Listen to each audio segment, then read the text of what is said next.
आप सब और मैं हूं आपके साथ रूपाली शर्मा। तो चलिए बुलेटिन की शुरुआत करते हैं। भारत रत्न पूर्व प्रधानमंत्री श्री अटल बिहारी वाजपेयी के जन्मदिन के उपलक्ष्य में राजभवन में नेत्र रोग जागरूक गोष्ठी का आयोजन किया गया, जिसमें मुख्य अतिथि के रूप में लेफ्टिनेंट जनरल गुरमीत सिंह राज्यपाल और स्वास्थ्य मंत्री धन सिंह रावत ने शिरकत करी। इस दौरान देहरादून सीएमओ, विभिन्न अस्पताल के निर्देशक, कुलपति सहित बड़ी संख्या में सेवा के जवान मौजूद रहे। ये कार्यक्रम 25 तारीख से लेकर 31 दिसंबर तक जो है वो चलेगा और कार्यक्रम को लेकर लेफ्टिनेंट गुरमीत सिंह राज्यपाल ने कहा कि स्वर्गीय अटल बिहारी वाजपेयी के जन्मदिन की पूर्व संध्या को लेकर उत्तराखंड के अंदर में नित्य रोग परीक्षण और नेतृत्व के जागरूकता के लिए गोष्ठी रखी गई है और इसके अलावा एक बहुत बड़ा कैंप भी लगाया जाएगा, जिसमें कोई भी व्यक्ति नेत्र रोग से प्रभावित नहीं होगा।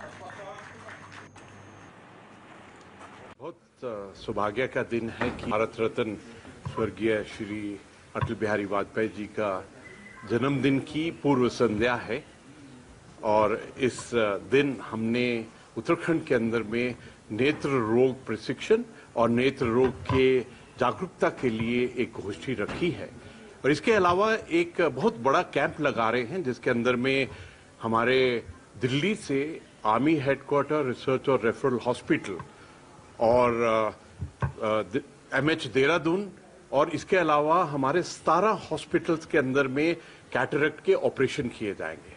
आज बहुत खुशी हुई कि उस तीसरी नजर को, उस तीसरी आंख को मद्देनजर रख के हमने प्रभु शिव जी का आशीर्वाद लिया और आज 3 हमारे डॉक्टर्स जो पूरे भारत में जाने जाते हैं अपनी विशेषता के लिए, स्पेशलाइजेशन के लिए, उन्होंने हमको इस टॉपिक के बारे में जागरूक किया। इसके अलावा जो कैंप के अंदर में इक्विपमेंट आई हैं वो स्टेट ऑफ द आर्ट और पूरी दुनिया में सबसे अच्छी इक्विपमेंट आई हैं। बहुत ही ऊंचे दर्जे के लेंसेज आए हैं जो कैटरेक्ट के रोगियों को मदद करेंगे और ये जो पूरा कार्यक्रम है ये 27 तारीख तक चलेगा और मैं रिक्वेस्ट करूंगा आपके माध्यम से कि हमारे कोई भी वेटरन हैं, कोई भी जो कैटरेक्ट या आंखों के नेत्र रोग से प्रभावित हैं, तो आप कृपया इन 3 दिनों के अंदर में हमारे जो 17 हॉस्पिटल जिन्होंने इस आयोजन के अंदर में हिस्सा ले रहे हैं, एमएच देहरादून, सब आकर अपना इलाज कराइए। कभी कभी ऐसा लगता है कि सबसे जरूरी है हमारी आंखें, हमारी दृष्टि और हमारी नजर, और ये इंपॉर्टेंट है। और आज हमने इस गोष्ठी के अंदर में ये भी किया कि किस प्रकार से नेत्रों की, आंखों की केयर करनी चाहिए और किस प्रकार से टाइम टाइम पर उनकी इंस्पेक्शन और चेकिंग करवानी चाहिए। मुझे अत्यंत खुशी है कि डॉक्टर भट्ट जी ने बहुत ही सुंदर तरीके से इसका आयोजन किया है। हमारे उत्तराखंड के स्वास्थ्य डिपार्टमेंट ने, हमारे हर एक आई हॉस्पिटल ने इसमें बढ़ चढ़कर हिस्सा लिया है।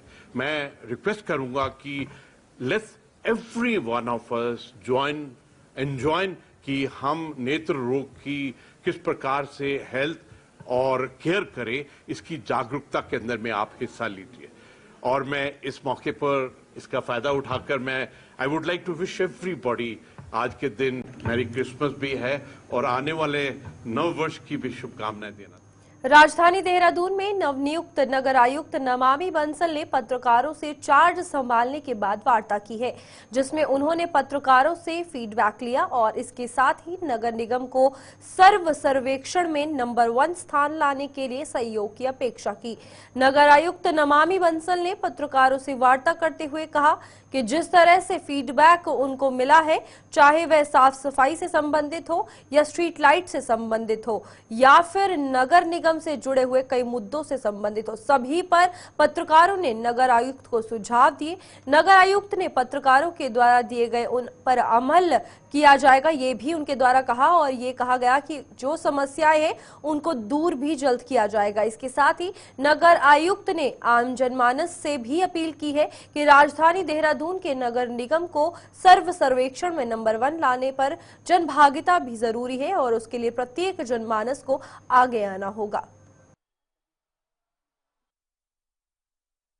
जैसा कि नगर निगम क्षेत्र अंतर्गत जो भी सुविधाएं दी जाती है नगर निगम द्वारा, उन सभी के संबंध में आज एक फीडबैक लेने के लिए अनौपचारिक भेंट की गई है और इसमें काफ़ी सारे आप लोगों के सुझाव मिले हैं, फीडबैक मिला है। साथ ही साथ बहुत अच्छे कुछ आपने नवीन आइडियाज़ भी शेयर किए हैं।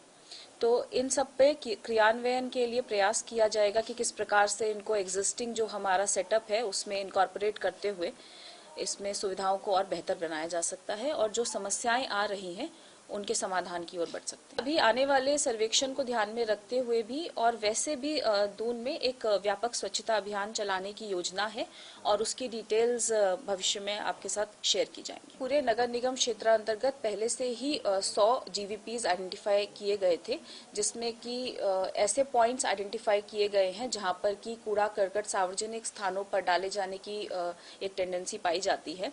उन पॉइंट्स को आइडेंटिफाई कर उनमें से 29 पॉइंट्स को पूरी तरह से परिवर्तित कर सौंदर्यीकरण कर अच्छा बनाने का प्रयास किया गया है ताकि वहां पर कूड़ा करकट ना गिरे और इस प्रयास को आगे ले जाते हुए पूरे 100 GVPs को कवर करने की योजना है। Door to door waste collection हमारे द्वारा जो 3 कंपनी उसको दिया गया है उसी में और कैसे सुधार हो सकता है और कैसे 100% कवरेज की ओर हम बढ़ सकते हैं।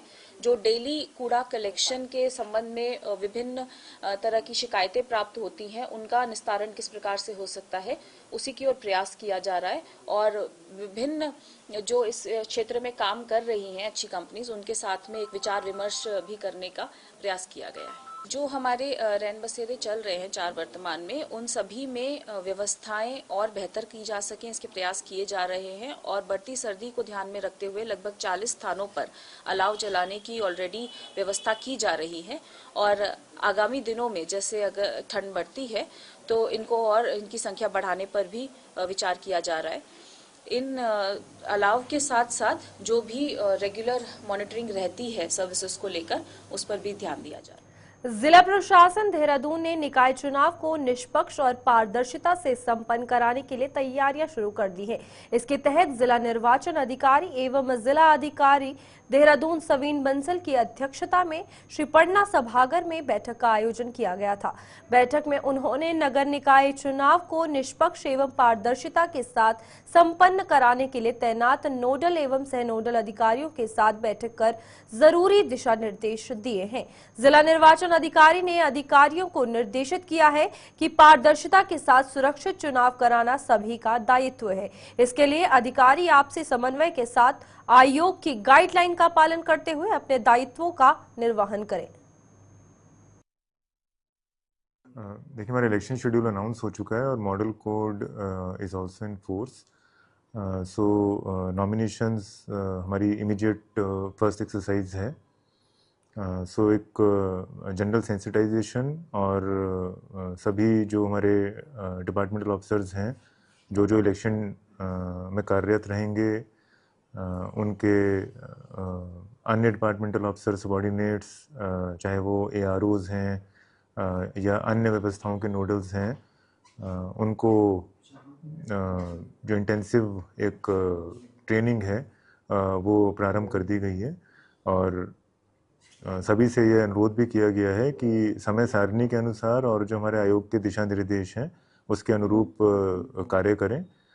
कोऑर्डिनेशन बहुत आवश्यक है सभी ऑफिसर्स में, इंफॉर्मेशन गैप नहीं होना चाहिए और they should commit there conduct their duties free and fair.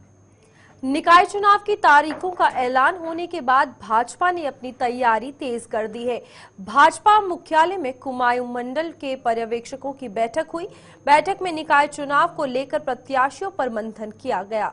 बैठक को लेकर भाजपा प्रदेश अध्यक्ष महेंद्र भट्ट का कहना है कि पर्यवेक्षकों की बैठक में 3 नामों के पैनल बनेंगे और प्रत्याशियों के नाम पर मंथन किया जाएगा, जिसके बाद पार्टी हाईकमान की सहमति बनने के बाद प्रत्याशी के नाम की घोषणा होगी।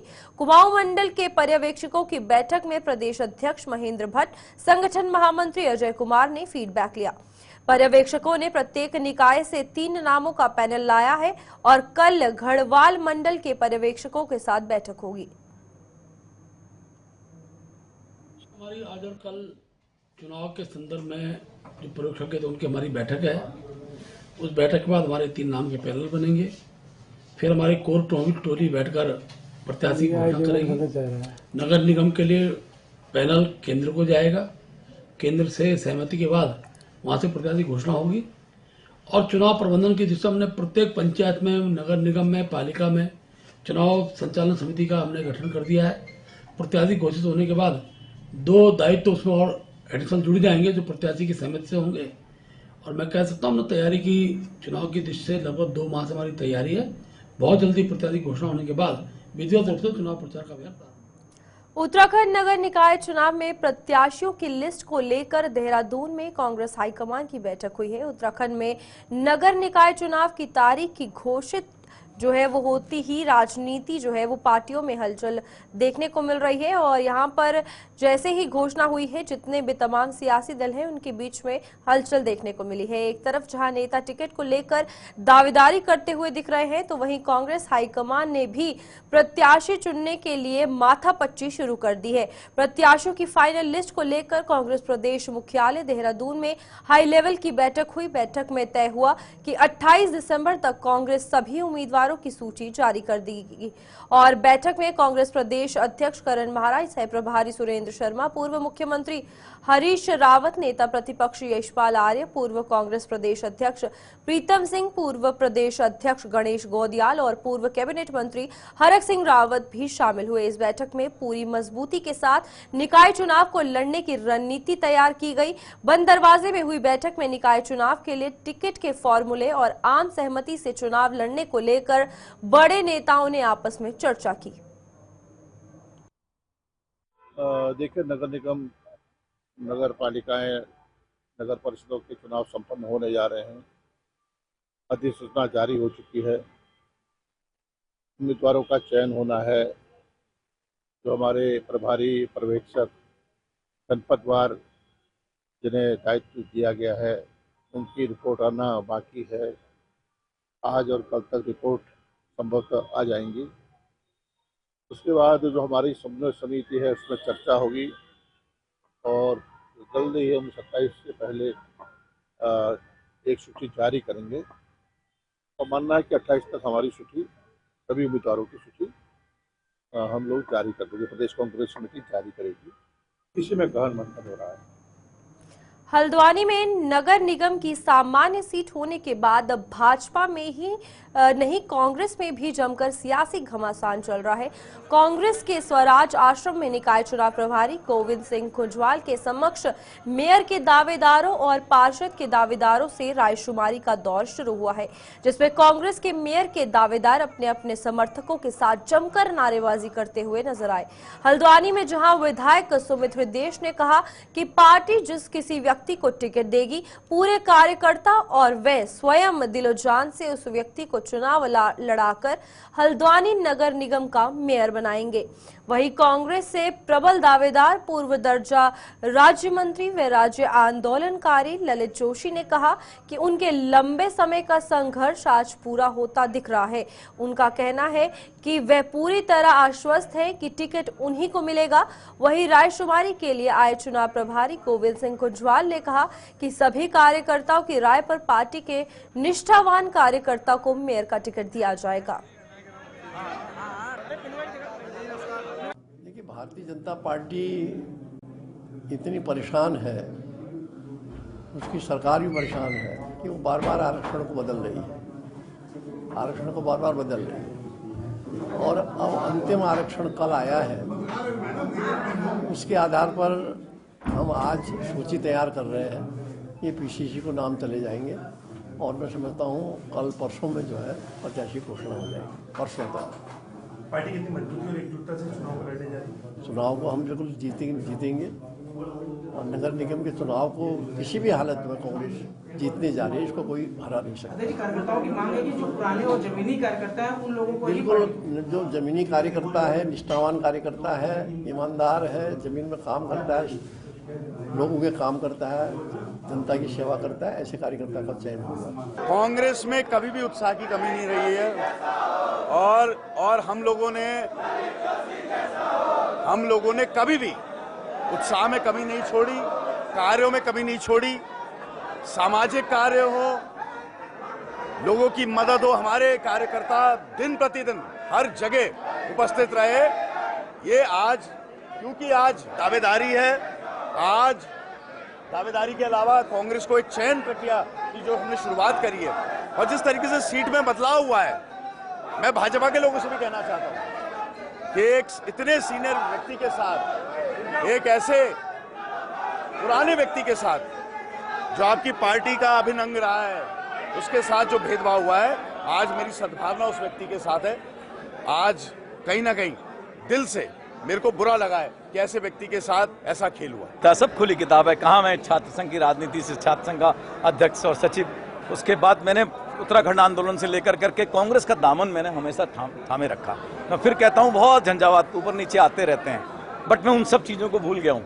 मैं ये चाहता हूँ कि आप अपनी आज मुझे लगता है कि वास्तव में अगर आप अपनी साख और अपने स्वाभिमान पर अगर आप उम्मीद करते हैं कि एक ना एक दिन आपको सफलता मिले, तो आज मुझे लगता है वो सफलता जरूर मिलेगी। मुझे उम्मीद है कि मेरा जो नेतृत्व है, हमारे माननीय विधायक गण है, हमारे शहर का नेतृत्व है, हमारे प्रदेश का नेतृत्व है, हमारे जो यहाँ के प्रभारी महोदय हैं, वो सब इस बात को समझेंगे। मुझ जैसे एक अदना कार्यकर्ताओं को टिकट मिलता है तो न्याय जरूर करूंगा पद से। देखिए, मेरा जो आधार है समाज सेवा है, और दूसरा आधार ये है कि पिछले 5 दशकों से मेरा परिवार सदैव कांग्रेस परिवार के प्रति समर्पित निष्ठावान रहा है। इसी आधार पर आज जो हमारे परिवार के मुखिया हैं, जो हमारे प्रभारी हैं, आदरणीय गोविंद सिंह कुंजवाल जी प्रभारी बनकर यहाँ पर आए हैं, उनके समक्ष मैंने अपनी दावेदारी पेश की है।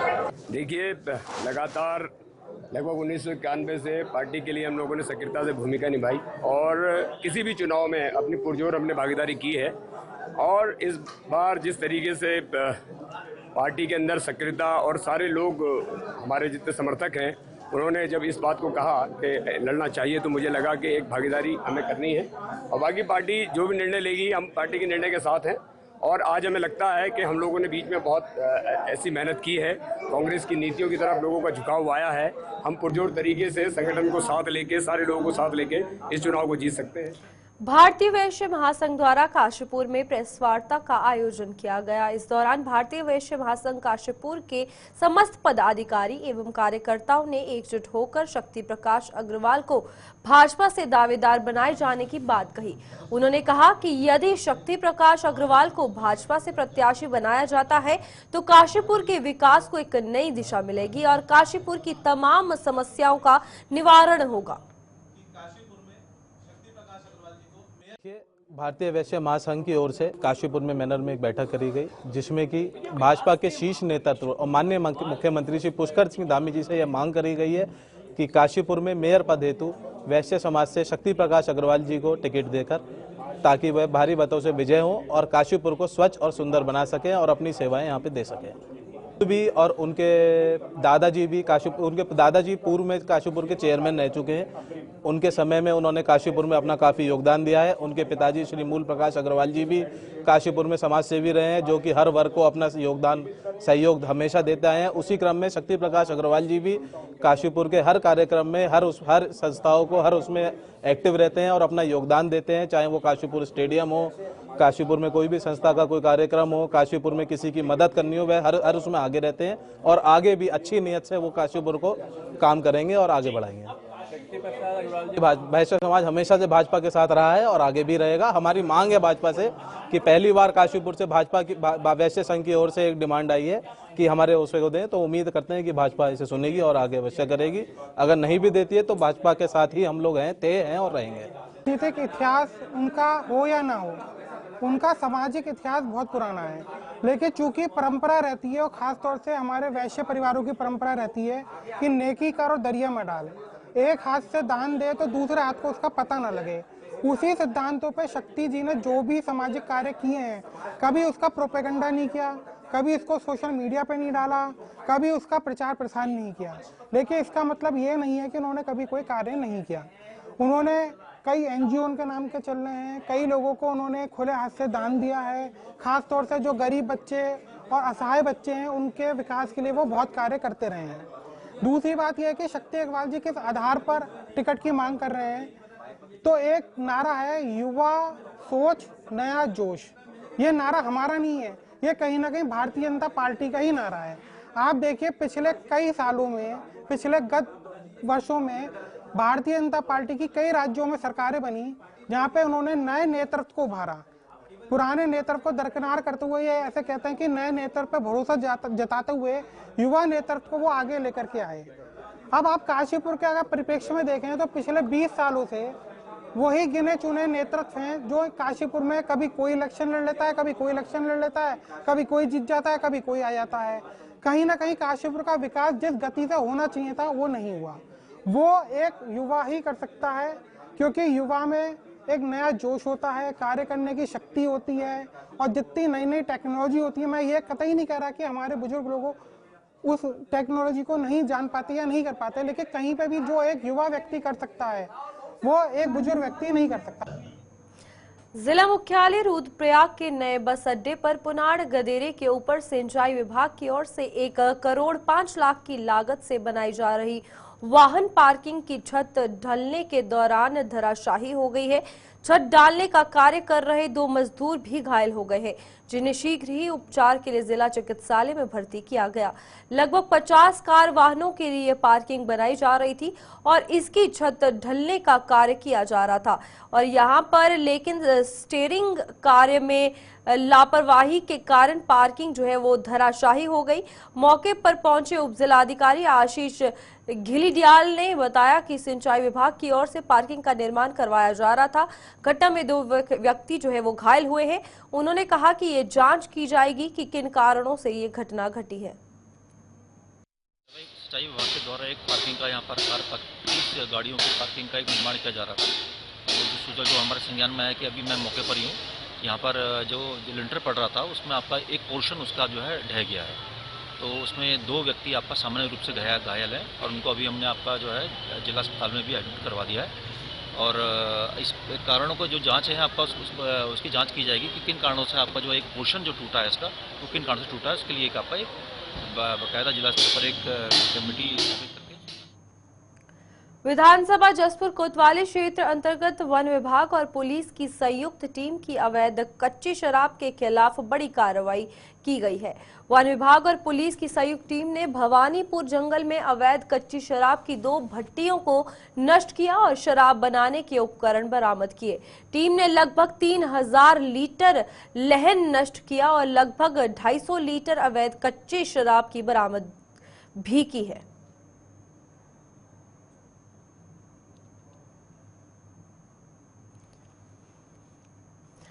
लक्सर में हरिद्वार मार्ग पर बेगम के पुल के पास अजगर निकल आने से राहगीरों में हड़कंप मच गया, जिसकी सूचना वन विभाग को दी गई। सूचना मिलने पर वन विभाग की टीम ने देरी न करते हुए मौके पर पहुंचकर इस विशालकाय अजगर का सकुशल रेस्क्यू जो है वो किया और उसे पत्थरी जंगल में छोड़ा गया। तब जाकर स्थानीय लोगों और राहगीरों ने चैन की सांस ली। वन क्षेत्र अधिकारी यशपाल सिंह राठौर का कहना है कि सर्दी के मौसम में अक्सर धूप लेने के लिए जीव जंतु जंगल से बाहर निकल आते हैं। उन्होंने कहा उनकी वन विभाग की टीम पूरी तरह से अलर्ट है। जब भी कहीं से इस तरह की सूचना मिलती है उस पर पूरा एक्शन लिया जाता है। चलिए, उत्तराखंड की इस बुलेटिन में इतना ही। खबरों का सिलसिला जारी रहेगा। आप जुड़े रहिए गुलिस्तान न्यूज के साथ।